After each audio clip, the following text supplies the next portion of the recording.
आपका स्वागत है मेरे चैनल पर। इस वीडियो में मैं आपको जो हमारा AQ2 का सब्जेक्ट है DSTN, जिसे हम डिस्क्रीट मैथमेटिक्स भी कहते हैं, उसके ना इंपॉर्टेंट क्वेश्चन बताने वाला हूँ। ये जो हमारा सब्जेक्ट है ना, ये आपको सेकंड ईयर में देखने को मिल जाएगा। तो इसके इंपॉर्टेंट क्वेश्चन मैं आपको सारे के सारे बताने वाला हूँ। सब में पहले यूनिट 1 की बात करते हैं। यूनिट 1 में क्या है? यूनिट 1 में पहला जो क्वेश्चन वो क्या है? Set and types of set और ऑपरेशन ऑन सेट्स। तो इसके ऊपर ना 7 मार्क्स में ना क्वेश्चन, थ्योरी बेस्ड क्वेश्चन तो कम चांसेस देखने को मिलेगा, 2 मार्क्स में जरूर देखने को मिल सकता है। इसके ऊपर इस टाइप से वो क्वेश्चन पूछ सकता है, proofs of some general identities of sets. इसके अंदर क्या करना होता है? LHS को RHS के बराबर प्रूफ करना होता है, या RHS को LHS के बराबर प्रूफ करना होता है। दोनों में से किसी भी साइड से आप सॉल्व कर सकते हैं। तो ये वाला क्वेश्चन आपको देखने को मिल सकता है। इसके चांसेस भी थोड़े ज्यादा रहते हैं, 100% चांसेस है कि देखने को मिल सकता है। फिर इसके बाद क्या आ जाता है हमारा? Relation and types of relation and operation of relation. तो इसके जो चांसेस है, इसके 80% चांसेस है थ्योरी के। तो ये देखने को भी मिल सकता है, आपको पढ़ के चले जाना अच्छी तरीके से। तो इसको आपको बिल्कुल भी छोड़ना नहीं है। वैसे बहुत बार हो जाता है कि थ्योरी क्वेश्चन भी पूछ लेता है वो रिलेशन से, तो इसकी थ्योरी पढ़ लेना आपको। थोड़ी सेट से ज़्यादा इंपॉर्टेंट है, हम इसे 90 कर देते हैं 80 की जगह। तो सेट की जो थ्योरी होती है उससे थोड़ा ज़्यादा इंपॉर्टेंट है। अगर ये 7 मार्क्स में नहीं मिलता है, ये भी 2 मार्क्स में देखने को मिल सकता है। फिर क्या है हमारा? Properties of relation. Properties of relation पढ़ लेना। इनके ऊपर न्यूमेरिकल, आपके न्यूमेरिकल के थोड़े कम चांसेस है, 80% चांसेस है कि देखने को मिल सकता है। पर इसके ऊपर ना equivalence relation plus numerical, equivalence relation के बारे में पढ़ लेना। और इसके ऊपर न्यूमेरिकल 100% आता है, तो इसको बिल्कुल भी नहीं छोड़ना है। तो इसके बाद हमारा क्या है? अगला जो है ना, define lattice and give its properties. इसके ये आपको या तो 2 मार्क्स में देखने को मिलेगा, और 7 मार्क्स में तो थोड़े कम चांसेस, 7 मार्क्स में 80% चांसेस देखने को मिलेगा। फिर अगला क्या है? Types of lattice. Type of lattice ना आपको 2 और 7 मार्क्स दोनों में देखने को मिल सकता है। अच्छी तरीके से पढ़ना, बहुत ज़्यादा इंपॉर्टेंट है, विद एग्जाम्पल। और इसके अंदर ना हैश डायग्राम पढ़ लेना। हैश डायग्राम के बाद बनाने भी आने चाहिए। इसके ऊपर न्यूमेरिकल आता, बहुत ज़्यादा इंपॉर्टेंट है, तो इसको अच्छी तरीके से पढ़ के जाना है डायग्राम को तो आपको। फिर अगला पोसेट के बारे में पढ़ लेना। तो हमारी फर्स्ट यूनिट में ना इस बार इन्होंने 3 कॉन्सेप्ट डाल दिए हैं। तो एक तो हमारा सेट हो गया, एक रिलेशन हो गया, एक हमारा हैश डायग्राम, ये पोसेट वोसेट हो गए, ये लेटिस, ये सब हो गए। तो इसलिए थोड़ी यूनिट में तीनों पार्ट में से एक एक क्वेश्चन भी पूछ सकता है, क्योंकि तीन तीन क्वेश्चन आते हैं यूनिट से। तो जो लॉन्ग क्वेश्चन आते हैं हमारे 7 मार्क्स में, 2 तो चॉइस में से एक करना होता है, या एक सेक्शन बी में मिलता है। तो 3 क्वेश्चन आते हैं, 3 में से वो अलग अलग पार्ट से भी तीनों पूछ सकता है। किसी पार्ट से 2 पूछ ले, एक पार्ट से 1 पूछ ले, और किसी पार्ट से कोई भी क्वेश्चन नहीं पूछा है। किसी पार्ट से वो ये भी कर सकता है कि 2 नंबर में क्वेश्चन पूछ ले, और 2 पार्ट से 3 क्वेश्चन पूछ ले। तो इन सबको करके चले जाना। ये क्वेश्चन देखने को मिलेंगे आपको यूनिट 1 से। अब चलते हैं यूनिट 2 पर। यूनिट 2 में क्या है हमारा? फर्स्ट जो है function and classification of function, types of function and growth of function. इसके 2 मार्क्स में चांसेस थोड़े ज़्यादा हैं, पर ये 7 मार्क्स में भी देखने को मिल सकता है, क्योंकि इस बार मुझे लग रहा है ये आ भी सकता है। इसके भी थोड़े चांसेस ज़्यादा लग रहे हैं मुझे, 90 कर देता हूँ। तो इसको भी थोड़े ज़्यादा चांसेस हैं, इसको भी पढ़ लेना अच्छी तरीके से। और कंपोजिट फंक्शन के ऊपर ना न्यूमेरिकल 100% चांसेस रहता है कि आ जाए, तो इसको अच्छी तरीके से पढ़ के जाना है सेकंड वाले को। और फिर अगला क्या है? के मैप्स 100% आएगा, इसका न्यूमेरिकल अच्छी तरीके से करके जाना है, बहुत ज़्यादा इंपॉर्टेंट है के मैप्स। और फिर अगला क्या है? Boolean algebra and axioms. इसके बारे में पढ़ लेना, उसके ऊपर न्यूमेरिकल आता है, तो वही आपको प्रूव करना पड़ता है। इसके ऊपर न्यूमेरिकल आता है, देख लेना बुलियन एल्जेब्रा के ऊपर न्यूमेरिकल, और इसकी थ्योरी भी देखने को मिल सकती है, तो अच्छी तरीके से पढ़ के जाना। फिर एसओपी एंड पीओएस, इसके थोड़े कम चांसेस, छोड़ भी सकते हो, इसे छोड़ ही देना। बस यही 4 इंपॉर्टेंट है, सब में ज़्यादा यूनिट 2 से बस यही कर लेना। और इसके बाद क्या आ जाता है हम यूनिट 3 पर। यूनिट 3 पर क्या है? Preposition and compound preposition. तो इसके जो चांसेस हैं 2 मार्क्स में, ये 2 मार्क्स में ही देखने को मिलेगा ये वाला। और 80% चांसेस है कि आपको मिले 7 मार्क्स में देखने के लिए। 2 मार्क्स के लिए बहुत ज़्यादा इंपॉर्टेंट है प्रपोजिशन एंड कंपाउंड प्रपोजिशन, तो इसको पढ़ लेना अच्छी तरीके से। टोटोलॉजीज, कॉन्ट्राडिक्शन, सेटिस्फेबिलिटी एंड कॉन्टीजेंसी। तो ये वाला जो क्वेश्चन है 2 मार्क्स और 7 मार्क्स 100% आएगा। इसके ऊपर न्यूमेरिकल भी पूछा जा सकता है, 100% चांसेस है। अच्छी तरीके से पढ़ के जाना है, बहुत ज़्यादा इंपॉर्टेंट है। तो ये बहुत ही ज़्यादा इनके ऊपर न्यूमेरिकल भी आ सकता है और थ्योरी में पूछ सकता है, अच्छी तरीके से पढ़ के जाना। मैं बता रहा हूँ सेकंड क्वेश्चन को। तो फिर हमारा थर्ड क्या है? हमारा ट्रूथ टेबल। तो ट्रूथ टेबल बनानी आनी चाहिए आपको। इसके अंदर नेगेशन, कंजक्शन, रिजेक्शन, इम्प्लीकेशन और बाई कंडीशनल, इनके ऊपर ना न्यूमेरिकल भी आ सकता है ना, न्यूमेरिकल भी आ सकता है, और इनके ऊपर ये ट्रूथ टेबल भी आपको बनानी आनी चाहिए। इनके ऊपर थ्योरी भी आ सकती है और न्यूमेरिकल भी आ सकता है। तो ये वाला जो क्वेश्चन है ना, ये आपको बिल्कुल अच्छी तरीके से पढ़ के जाना है। 100% चांसेस है कि आपको देखने को मिल जाएगा, तो इसको बिल्कुल भी आपको नहीं छोड़ना है, इस वाले क्वेश्चन को भी। अगला क्या है हमारा, इन्फ्रेंस इन प्रपोजिशनल लॉजिक।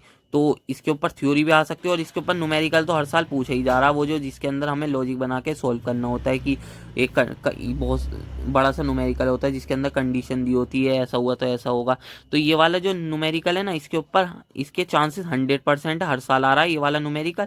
तो इसको अच्छी तरीके से पढ़ के जाना किस तरीके से सॉल्व करना है। इन्फ्रेंस इन प्रपोजिशनल लॉजिक, तो ये वाला न्यूमेरिकल आप तभी सॉल्व कर पाएंगे जब आपको पता होगा इन्फ्रेंस इन प्रपोजिशनल लॉजिक क्या होते हैं। तो इसको भी 100 पढ़ के जाना, थ्योरी को भी। थ्योरी और न्यूमेरिकल दोनों इंपॉर्टेंट है इसके। अगला क्या है, क्वांटिफायर्स। क्वांटिफायर्स में ना, क्वांटिफायर्स के ऊपर भी न्यूमेरिकल आ रहा है, देख रहा हूँ मैं। ये वाले दोनों जो 4th और 5th है, इनके ऊपर तो हर साल न्यूमेरिकल आ रहा है इस यूनिट से। तो ये दोनों तो सब में ज़्यादा इंपॉर्टेंट है इस यूनिट से, सब में ज़्यादा इंपॉर्टेंट है इस यूनिट से।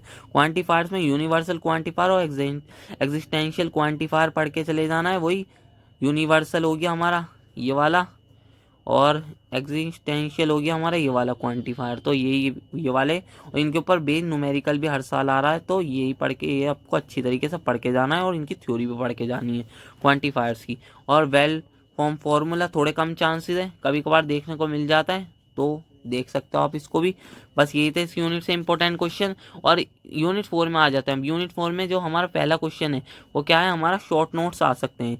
शॉर्ट नोट्स ये ना 2 मार्क्स और 7 मार्क्स में भी आ सकते हैं। Group, abelian group, finite and infinite group, order of group, और ग्रुपोइड, सब ग्रुप, मोनोइड।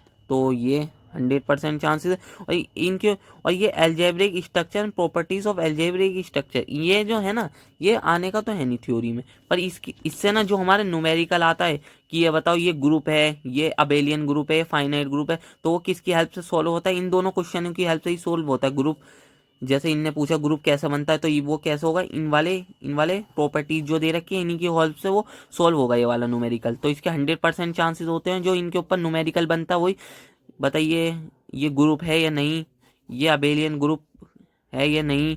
तो ये जो आपको एक न्यूमेरिकल दे देगा और पूछेगा ये अबेलियन ग्रुप है या नहीं, ये फाइनाइट ग्रुप है या नहीं, इस तरीके से। तो ये वाले न्यूमेरिकल आता मैंने बता दिया, उसके अंदर इसका और इसका यूज़ होता है, जो इस तरीके से न्यूमेरिकल आता। क्वांटम में भी देखोगे आपको समय पहले ही न्यूमेरिकल दिख जाएंगे उस टाइप के, तो उस टाइप के न्यूमेरिकल आते हैं। फिर इसके अंदर जो थर्ड है ना, ये बहुत ज़्यादा इंपॉर्टेंट है, फर्स्ट है। और इनके ऊपर जो न्यूमेरिकल आता है इसे हम लिख देते हैं 2.5 लिख देते हैं। ये जो न्यूमेरिकल आता है बहुत ज़्यादा इंपॉर्टेंट है। और इसके बाद है ना, Lagrange's theorem with prove and converse. Lagrange's theorem with prove and converse, इस बार मुझे ज़्यादा लग रहा है कि इसके चांसेस ज़्यादा हैं, पिछले 2 साल से आए नहीं। तो लैग्रांजेस थ्योरम पढ़ के अच्छी तरीके से जाना। और एक ये वाली थ्योरम, वैसे तो बहुत सारी थ्योरम दे रखी है इसके अंदर, तो लैग्रांजेस एक सब में ज़्यादा इंपॉर्टेंट लगी। और इसके बाद ना सेकंड नंबर पे मुझे ये वाली इंपॉर्टेंट लगी। 80% चांसेस है कि देखने को मिल सकते हैं, तो ये वाली बस थ्योरम पढ़ सकते हैं। वैसे तो बहुत बड़ी यूनिट है ये वाली, 4th जो हमारी यूनिट है। और इसके बाद साइक्लिक ग्रुप एंड कोसेट्स पढ़ लेना। इसके जो न्यूमेरिकल होते हैं ना, साइक्लिक ग्रुप और न्यूमेरिक और कोसेट्स के ऊपर न्यूमेरिकल के बहुत ज़्यादा चांसेस रहते हैं, तो दोनों के न्यूमेरिकल पढ़ लेने। और थ्योरी इनकी 2 मार्क्स में आ सकती है। और homomorphism and isomorphism, isomorphic group, इसके थ्योरी के 100% चांसेस है, तो इसको भी देख लेना। और फिर क्या है हमारा अगला जो क्वेश्चन है, क्या है, give the definition of rings, integral, domains and fields and properties. तो इसको पढ़ लेना। इसके ऊपर ना 7 मार्क्स में थ्योरी पे क्वेश्चन आ सकता है, बहुत ज़्यादा इंपॉर्टेंट है थ्योरी। और इनके ऊपर न्यूमेरिकल के वही लिख दिया मैंने, न्यूमेरिकल के बहुत कम चांसेस रहते हैं परम्यूटेशन ग्रुप पे, और रिंग्स पे न्यूमेरिकल बहुत कम चांसेस रहते हैं। 50% चांसेस मान के चलो, कभी कभार देखने को मिलता है। तो ऊपर वाले सब में ज़्यादा, जो ऊपर वाले क्वेश्चन सब में ज़्यादा इंपॉर्टेंट है। और इनके ऊपर आप देखना चाहो देख सकते हो। परम्यूटेशन के ऊपर रिंग से हम ज़्यादा कर देते हैं, इसके ऊपर 70 कर देते हैं। रिंग से थोड़े ज़्यादा रहते हैं परम्यूटेशन ग्रुप के ऊपर न्यूमेरिकल के चांसेस, पर रिंग से न्यूमेरिकल के चांसेस बहुत ही ज़्यादा कम है। तो बहुत बड़ा न्यूमेरिकल होता है रिंग्स के ऊपर, जो न्यूमेरिकल भी आएगा, तो इस वजह से रिंग्स के ऊपर न्यूमेरिकल एग्जामिनर कम ही देता है, इस वजह से रिंग्स के ऊपर न्यूमेरिकल चांसेस कम है। इनके ऊपर थ्योरी आ सकती है, पूछ लेगा 2 नंबर में भी थ्योरी आ सकती है और 7 मार्क्स में भी आ सकती है। और परम्यूटेशन के ऊपर थोड़े ज़्यादा चांसेस रहते हैं रिंग से, देखना चाहो देख सकते हो परम्यूटेशन ग्रुप पर। बस यही थे इंपॉर्टेंट क्वेश्चन यूनिट 4 के अंदर। और अब यूनिट 5 पर चलते हैं। यूनिट 5 में जो है हमारा जो पहला जो क्वेश्चन है वो क्या है हमारा, group and types of group, वो graph and types of graph and types of graph में आपको ना ये वाले ग्राफ पढ़ लेने, simple, complete, planar, cyclic, acyclic, regular, multigraph और बाइपर्टाइट ग्राफ। तो इसके अंदर ना जो सब में ज़्यादा इंपॉर्टेंट भी ग्राफ है ना, वो एक तो कंप्लीट ग्राफ हो गया, एक प्लानर ग्राफ हो गया, और इसके बाद एक रेगुलर ग्राफ हो गया, एक मल्टीग्राफ हो गया, एक बाइपर्टाइट ग्राफ हो गया। ये सब में ज़्यादा होते हैं। और इसके बाद रिप्रेजेंटेशन ऑफ ग्रुप देख लेना, इसके 80% चांसेस है, 2 मार्क्स में भी आ सकता है और 7 मार्क्स में भी आ सकता है वाला क्वेश्चन। और इसके बाद क्या है, isomorphism and homomorphism of graph, ये बहुत ज़्यादा इंपॉर्टेंट क्वेश्चन है, 100% पढ़ के जाना, थ्योरी है, इजी सी है। और इसके बाद क्या है हमारा, Euler graph and Hamilton graph. Euler graph and Hamilton graph पढ़ लेना, 100% चांसेस देखने को मिल जाएगा। ग्राफ कलरिंग पढ़ लेना, ग्राफ कलरिंग के ऊपर न्यूमेरिकल भी देख लेना कि किस तरीके से होता है न्यूमेरिकल, तो ये आपको देखने को मिल सकता है, थ्योरी में भी देखने को मिल सकती है ग्राफ कलरिंग। और and Euler formula for planar graph, इसको छोड़ भी सकते हो, थोड़े कम चांसेस हैं, देख लेना एक बार, देखना चाहो तो Euler formula for planar graph. और फिर इसके बाद ना इसके अंदर ना पिजन होल प्रिंसिपल देख लेना, पिजन होल प्रिंसिपल के थ्योरी पढ़ लेना, इसके ऊपर बेस न्यूमेरिकल भी पढ़ लेना, 100% चांसेस देखने को मिल जाएगा ये वाला pigeon hole principle and numerical. और इसके अंदर ना कुछ आपको पता होना चाहिए, 2 मार्क्स में क्वेश्चन पूछ सकता है कि सेल्फ प्रूफ क्या होता है, पैरेलल एजिस क्या होता है, डिग्री कैसे निकालते हैं। तो डिग्री आपको निकालनी आनी चाहिए, ग्राफ की कैसे निकलती है और पैरेलल एजिस क्या होती हैं और सेल्फ प्रूफ अभी मैं बता भी देता हूँ। जैसे कि पैरेलल एजिस वही होती है जिन एजिस का ना डेस्टिनेशन ना सेम होता है, जिनकी स्टार्टिंग पॉइंट और डेस्टिनेशन पॉइंट सेम होते हैं ना, वो क्या कहलाते हैं, पैरेलल एजिस कहलाते हैं। सेल्फ लूप वही हो गया जो हमारा लूप होता है एक ग्राफ के ऊपर इस तरीके से, ये हो गया हमारा सेल्फ लूप। और पैरेलल एजिस वही हो गई जिन एजिस की ना E1 और E2 की डेस्टिनेशन सेम है, तो ये और इनका ना स्टार्टिंग और डेस्टिनेशन पॉइंट सेम है, तो ये क्या कहलाएंगी, पैरेलल एजिस कहलाएंगी, E1 और E2। और हो गया हमारा, और डिग्री ऐसे ही निकालते हैं, डिग्री जैसे कि जितनी भी एजिज जा रही होती हैं ना, वो क्या वो कहलाते हैं, उसकी डिग्री कहलाती है। इसकी डिग्री क्या है, 2 है, और इसकी भी क्या है, इससे कितनी एजिज जा रही हैं, 2 है, तो इसकी भी डिग्री क्या हो गई, इससे भी कितनी एजिज जा रही हैं, इसकी भी डिग्री 2 हो गई, इससे भी कितनी एजिज जा रही हैं, 2 हो गई। और अगर इस तरीके से भी एक बार वो डिग्री पूछ सकता है, इसकी इनर और आउटर डिग्री क्या है, इस तरीके से क्वेश्चन आ सकते हैं। तो ये क्वेश्चन देख लेना, आपको इजी से क्वेश्चन है, एक बार पढ़ोगे समझ में आ जाएंगे। ये इसके चांसेस कम ही है, बस कभी कभार पूछ ले या थ्योरी पूछ ले तो देख लेना, एक बार पढ़ोगे समझ में आ जाएगा, 2 मार्क्स में ही आएगा, ज़्यादा आएगा नहीं, छोड़ दूंगे जब भी, कोई फर्क नहीं पड़ता। देखना चाहो देख लो ना इन्हें, सेल्फ टू पैरेलल और डिग्री को, बस यही क्वेश्चन थे। और आपको जिस भी सब्जेक्ट के इंपॉर्टेंट चाहिए वो आपको मिल जाएंगे, उसके बारे में एक बार कमेंट कर देना। हम मिलते हैं इसी तरीके की नेक्स्ट वीडियो में, लाइक और सब्सक्राइब कर देना पर।